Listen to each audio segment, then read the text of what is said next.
I walked into the room feeling the familiar weight of anxiety settling in my chest.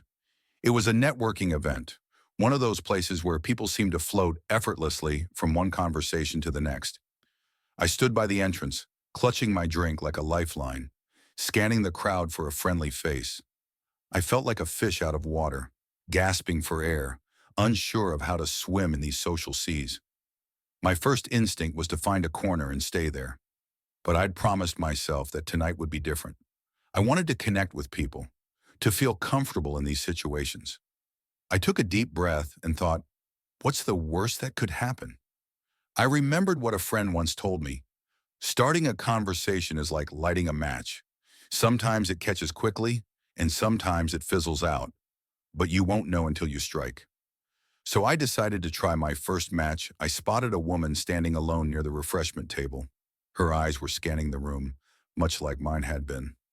I thought, okay, she's probably feeling the same way. So I walked over, gave a small smile, and said, "Hi, I'm Chris. What do you think of this place?" She seemed relieved that someone had broken the silence and responded, "Hey, I'm Sarah. It's my first time here, actually. A bit overwhelming." I nodded, feeling the tension ease. "I know exactly what you mean. It feels like everyone knows each other already." She laughed, and just like that, the match caught fire. We started talking about our work, our hobbies, and before I knew it, I wasn't thinking about what to say next. The conversation was flowing naturally. As the evening continued, I moved from group to group, reminding myself of a simple rule: be interested, not interesting. I stopped worrying about how I looked or what I was going to say next. Instead, I focused on the person in front of me. I asked questions like, how did you get into that field? Or, what's been the most exciting part of your year so far? People's eyes lit up when they talked about their passions. I noticed that everyone had a story to tell. They just needed someone to listen. When I spoke with John, an older man with a kind smile, I asked him, "What do you love most about what you do?" He seemed surprised at first. Then he leaned in and began to share stories from his 30 years in business, his eyes sparkling with nostalgia and pride. I listened, nodding, offering small comments to show I was engaged. It was like opening a door. Once you found the right key, people were eager to step through and share their world with you. But not every conversation was smooth. At one point, I found myself in an awkward silence with a man named Mark. We had covered the basics: names, jobs, the usual small talk. And then, nothing. The silence stretched between us like a void. I felt that familiar panic bubbling up, but instead of rushing to fill the gap with random chatter, I paused. I remembered a quote: "Silence is golden until you need a friend."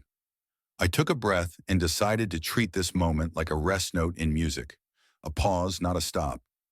I leaned back slightly, gave a small smile, and asked, "So Mark, what's something you're passionate about outside of work?"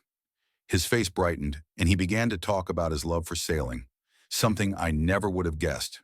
The silence had been an opportunity, not an obstacle, and soon we were deep in conversation again. As the night went on, I realized that my body language was doing half the work for me. I kept my shoulders relaxed, my arms uncrossed, and maintained eye contact. When I mirrored others' gestures subtly, I noticed they became more comfortable, more open. I approached a woman named Lisa, who seemed a bit reserved. I smiled warmly, introduced myself, and complimented her on her unique necklace. Her face softened, and she opened up, sharing that it was a family heirloom with a beautiful story. We chatted for a while, and I could see her relaxing, her initial hesitance fading. By the end of the evening, I felt different. I had made connections, heard stories, and felt genuinely engaged with people. I realized that I had been overthinking this whole conversation thing. It wasn't about being clever or having the perfect line. It was about showing up, being present, and being genuinely curious about others. Like a garden, conversations need a bit of water and sunshine to grow. Sometimes you plant a seed, and it takes time. Other times, you see immediate results. But no matter what, the more you tend to it, the more it flourishes. I left that event feeling lighter, more confident, knowing that every conversation is a chance to learn, to connect, and maybe even to make a friend. All it takes is one small step, one open question, and the willingness to let the silence be. Because sometimes the best conversations start when you simply listen.